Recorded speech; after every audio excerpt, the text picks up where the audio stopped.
Hi friends, ನಮಸ್ಕಾರ. ಹೇಗಿದ್ದೀರಾ ಎಲ್ಲ? ಐ ಹೋಪ್ ನೀವೆಲ್ಲ ಚೆನ್ನಾಗಿದ್ದೀರಾ ಅಂದ್ಕೊಂಡಿದ್ದೀನಿ. ನಾನು ಕೂಡ ತುಂಬಾ ಚೆನ್ನಾಗಿದ್ದೀನಿ. ಸೊ ಇವತ್ತು ಬಂದು ನಾನು ಮಖಾನ ಪಾಯಸ ಮಾಡ್ತಾಯಿದ್ದೀನಿ. ಸೊ ಇದು ಬಂದು ತುಂಬಾ ರುಚಿ ಮತ್ತು ಆರೋಗ್ಯಕರವಾದಂಥ ಪಾಯಸ. ಯಾಕೆಂದರೆ ಇದರಲ್ಲಿ ಕ್ಯಾಲ್ಸಿಯಂ, ಫೈಬರ್, ಐರನ್ ಮತ್ತು ನಾರಿನಂಶ ಇದೆ. ಇದರಿಂದ ಜೀರ್ಣಕ್ರಿಯೆ ಶಕ್ತಿನೂ ಕೂಡ ಚೆನ್ನಾಗಾಗುತ್ತೆ. ಇದನ್ನು ಬಂದು ಮೊದಲು ಚೆನ್ನಾಗಿ ಹುರ್ಕೋಬೇಕು. ಯಾಕಂದರೆ ಇದು ಮೊದಲು ಮೆತ್ತಗೆ ಇರುತ್ತೆ. ಅದನ್ನ ಹುರ್ಕೊಂಡಾದಮೇಲೆ ಇದು ಕ್ರಿಸ್ಪಿಯಾಗಿ ಬರುತ್ತೆ. ಇದರಿಂದ ಮಿಕ್ಸಿಗೆ ಹಾಕಿದಾಗ ಚೆನ್ನಾಗಿ ಪೌಡರ್ ಕೂಡ ಆಗುತ್ತೆ. ಸೊ ನೋಡಿ, ಈಗ ಈ ರೀತಿಯಾಗಿ ಎಲ್ಲದನ್ನು ನೀಟಾಗಿ ಹುರ್ಕೋಬೇಕು. ಸೊ ಇದು ಇವಾಗ ಸರಿಯಾಗಿ ಹುರಿದಿದೆಯೋ ಇಲ್ಲವೋ ನೋಡಬೇಕಾದ್ರೆ ಈ ರೀತಿಯಾಗಿ ಕೈಲೇ ಪ್ರೆಸ್ ಮಾಡಿದರೆ ಅದು ಪೌಡರ್ ಆಗಬೇಕು. ಸೊ ನೋಡಿ, ಈಗ ಇದು ತಣ್ಣಗಾಗೋವರೆಗೂ ಬಿಡಬೇಕು.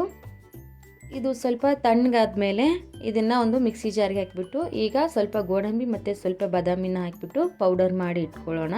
ಇದನ್ನೇನು ನುಣ್ಣಗೆ ಮಾಡುವಂಥ ಅವಶ್ಯಕತೆ ಇಲ್ಲ. ಯಾಕೆಂದರೆ ಇದು ಹಾಲಿನಲ್ಲಿ ಕುದಿಸೋದ್ರಿಂದ ಇನ್ನೂ ಸ್ವಲ್ಪ ಮೆತ್ತಗಾಗುತ್ತೆ. ಈಗ ಒಂದು ಪಾತ್ರೆಯಲ್ಲಿ ನಾನು ಅರ್ಧ ಲೀಟ್ರ್ ಹಾಲನ್ನು ತೊಗೊಂಡಿದ್ದೀನಿ. ಸೊ ಇದನ್ನು ಇವಾಗ ಒಂದು ಸ್ವಲ್ಪ ಚೆನ್ನಾಗಿ ಕುದಿಸ್ಬೇಕು. ಯಾಕಂದರೆ ಹಾಲು ಕುದ್ದಷ್ಟು ಸ್ವಲ್ಪ ಗಟ್ಟಿಯಾಗುತ್ತಲ್ವ, ಅವಾಗಂತೂ ರುಚಿ ಕೂಡ ಜಾಸ್ತಿ ಆಗುತ್ತೆ ಪಾಯಸದ್ದು. ತಳ ಹಿಡದೇ ಇರೋ ಥರ ಅವಾಗವಾಗ ಸ್ಪೂನಿಂದ ಈ ರೀತಿಯಾಗಿ ಕೈ ಆಡಿಸ್ತಾ ಇರಬೇಕು. ಆವಾಗ ತಳ ಹಿಡಿಯೋದಿಲ್ಲ. ಸೊ ಹಾಲು ಕೂಡ ಗಟ್ಟಿ ಆಗ್ತಾ ಹೋಗುತ್ತೆ. ಈ ರೀತಿ ಮಾಡೋದ್ರಿಂದ ಪಾಯಸ ಕೂಡ ತುಂಬಾ ರುಚಿಯಾಗಿ ಬರುತ್ತೆ. ಸೊ ನೋಡಿ, ಇವಾಗ ಹಾಲು ಕೂಡ ಕುದ್ದಾಗಿದೆ. ಈಗ ಒಂದುಗಿ ಸ್ವಲ್ಪ ಹಾಲು ಕೂಡ ಗಟ್ಟಿಯಾಗಿದೆ.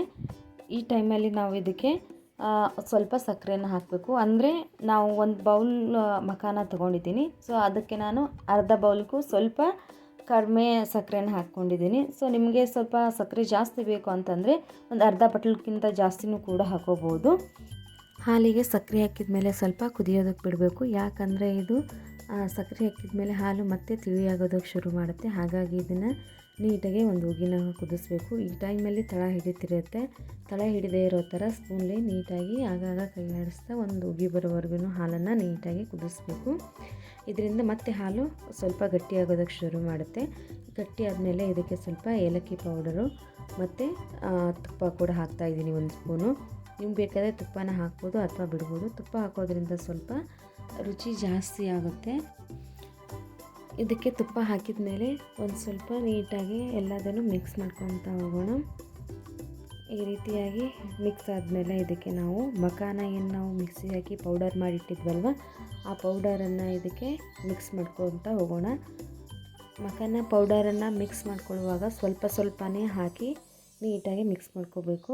ಯಾಕೆಂದರೆ ಇದು ಗಂಟುಗಳಾಗಬಾರ್ದು. ಅದಕ್ಕೋಸ್ಕರ ಇದನ್ನು ಸ್ವಲ್ಪ ಸ್ವಲ್ಪನೇ ಹಾಕಿಬಿಟ್ಟು ನೀಟಾಗಿ ಸ್ಪೂನಿಂದ ಕೈ ಆಡಿಸ್ತಾ ಹೋಗಬೇಕು. ನೋಡಿ, ಈ ರೀತಿಯಾಗಿ ಎಲ್ಲದನ್ನು ನೀಟಾಗಿ ಸ್ವಲ್ಪ ಸ್ವಲ್ಪನೇ ಹಾಕೊತಾ ಹೋಗಬೇಕು. ಮಖಾನ ಪೌಡರ್ ಹಾಕಿದ ಮೇಲೆ ಸ್ವಲ್ಪ ಕುದೀತಾ ಗಟ್ಟಿ ಆಗ್ತಾ ಹೋಗುತ್ತೆ. ನಾ ಇಲ್ಲಿ ಸ್ವಲ್ಪ ಪಾಯಸನ ಸ್ವಲ್ಪ ಗಟ್ಟಿಯಾಗಿ ಮಾಡಿದ್ದೀನಿ. ನಿಮಗೆ ತೆಳುಬೇಕಾದ್ರೆ ನೀವು ಹಾಲಿನ ಕ್ವಾಂಟಿಟಿ ಸ್ವಲ್ಪ ಜಾಸ್ತಿ ತೊಗೋಬೋದು. ಇದರಿಂದ ಸ್ವಲ್ಪ ತೆಳುವಾಗಿ ಕೂಡ ನೀವು ಮಖಾನ ಪಾಯಸನ ಮಾಡ್ಕೋಬೋದು. ತೀರಾ ತೆಳುವಾದರೆ ನನಗೆ ಇಷ್ಟ ಆಗೋದಿಲ್ಲ. ಹಾಗಾಗಿ ಒಂದು ಸ್ವಲ್ಪ ಗಟ್ಟಿ ಮಾಡ್ಕೊಂಡಿದ್ದೀನಿ. ಈಗ ಇದು ಮಖಾನ ಪಾಯಸನ ಸ್ವಲ್ಪ ಕುದಿಯೋದಕ್ಕೆ ಬಿಡೋಣ. ಹಾಗೆ ಇದ್ರ ಜೊತೆಗೆ ಏನಿದೆ, ಮಖಾನ ಏನು ಹುರಿದಿಟ್ಕೊಂಡಿದ್ವಲ್ವ, ಸೊ ಆವಾಗಲೇ ನಾನು ಸ್ವಲ್ಪ ತೊಗೊಂಬಿಟ್ಟು ಅದರಲ್ಲಿ ಒಂದರಲ್ಲಿ 2 ಭಾಗ ಮಾಡಿ ಹಾಕಿದ್ದೀನಿ. ನಿಮಗೆ ಬೇಕಾದರೆ ಪೂರ ಹಾಕೋಬೋದು. ಅಂದರೆ ತಿನ್ನುವಾಗ ಸ್ವಲ್ಪ ಬಾಯಿಗೆ ಇವು ಮಖಾನ ಸಿಕ್ಕರೆ ಸ್ವಲ್ಪ ರುಚಿ ಬರುತ್ತೆ ಅನ್ನೋದಕ್ಕೋಸ್ಕರ ನಾನು ಇದನ್ನ ಹಾಕಿದ್ದೀನಿ. ನೀವು ಬೇಕಾದರೆ ಹಾಕ್ಬೋದು ಅಥವಾ ಸ್ಕಿಪ್ ಕೂಡ ಮಾಡ್ಕೋಬೋದು. ಈಗ ಇದನ್ನು ಒಂದು 10-15 ಸೆಕೆಂಡ್ವರೆಗೂ ನೀಟಾಗಿ ಇದನ್ನ ಕುದಿಯೋದಕ್ಕೆ ಬಿಡೋಣ. ಹಾಗೆ ಇನ್ನೊಂದು ಕಡೆ ನಾವು ಒಂದು ಪಾತ್ರೆಯಲ್ಲಿ ಸ್ವಲ್ಪ ಒಣ ದ್ರಾಕ್ಷಿಗೆ ಸ್ವಲ್ಪ ತುಪ್ಪ, 1 ಸ್ಪೂನ್ ತುಪ್ಪ ಹಾಕಿಬಿಟ್ಟು ನೀಟಾಗಿ ಹುರ್ಕೊಳ್ಳೋಣ. ಇದನ್ನು ಹುರಿತಾ ಸ್ವಲ್ಪ ನಾವು ಬಾದಾಮಿ ಮತ್ತು ಗೋಡಂಬಿನೂ ಕೂಡ ಇದಕ್ಕೆ ಸಣ್ಣಗೆ ಹೆಚ್ಚಿಬಿಟ್ಟು ಹಾಕ್ಕೊಳ್ಳೋಣ. ಇದರಿಂದ ಪಾಯಸದ ರುಚಿ ಕೂಡ ಇನ್ನಷ್ಟು ಜಾಸ್ತಿ ಆಗುತ್ತೆ. ಇಲ್ಲಿ ಬೇಕಾದರೆ ಇನ್ನೂ ನಿಮ್ಗೆ ಯಾವ್ಯಾವ ಥರದ ಡ್ರೈ ಫ್ರೂಟ್ಸ್ಗಳು ಬೇಕಾಗುತ್ತೋ ಆ ಥರದ್ದು ಬೇಕಾದರೂ ನೀವು ಹಾಕೋಬೋದು. ನಾನಿಲ್ಲಿ ಬಾದಾಮಿ, ಗೋಡಂಬಿ ಮತ್ತು ಒಣ ದ್ರಾಕ್ಷಿನ ಹಾಕಿದ್ದೀನಿ. ಸೊ ಇದನ್ನು ನೀಟಾಗಿ ತುಪ್ಪದಲ್ಲಿ ಒಂದು ಸರ್ತಿ ಈ ರೀತಿಯಾಗಿ ಹುರ್ಕೊಂಡ್ಬಿಟ್ಟು ಕುದೀತಾ ಇರೋ ಮಖಾನಕ್ಕೆ ಎಲ್ಲದನ್ನು ಸೇರಿಸ್ಕೊಂಡ್ಬಿಡೋಣ. ಈ ರೀತಿಯಾಗಿ ಎಲ್ಲದನ್ನು ಸೇರಿಸಿ ಆದಮೇಲೆ ಮತ್ತೆ ಒಂದು ಸರ್ತಿ ಎಲ್ಲದನ್ನು ನೀಟಾಗಿ ಮಿಕ್ಸ್ ಮಾಡಿಬಿಟ್ಟು 5-10 ಸೆಕೆಂಡ್ವರೆಗೂ ಇದನ್ನು ಚೆನ್ನಾಗಿ ಕುದಿಸ್ಬಿಟ್ಟು ಈಗ ಗ್ಯಾಸ್ ಆಫ್ ಮಾಡಿದರೆ ಮಖಾನ ಪಾಯಸ ರೆಡಿ ಆಗುತ್ತೆ. ಇದನ್ನು ನೀವು ಬಿಸಿಯಾಗಿ ಇದ್ದಾಗ ತಿನ್ನೋದ್ರಿಂದನೂ ಕೂಡ ರುಚಿಯಾಗಿರುತ್ತೆ. ಅಥವಾ ಬೇಡ ಅಂತಂದರೆ ನೀವು 1-2 ಗಂಟೆವರೆಗೂ ನೀವು ಪಾಯಸನ ಫ್ರಿಜ್ ಒಳಗೆ ಇಟ್ಬಿಟ್ಟು ಆಮೇಲೆ ಸರ್ವ್ ಮಾಡಿ. ತುಂಬಾ ಅಂದರೆ ತುಂಬಾ ರುಚಿಯಾಗಿರುತ್ತೆ.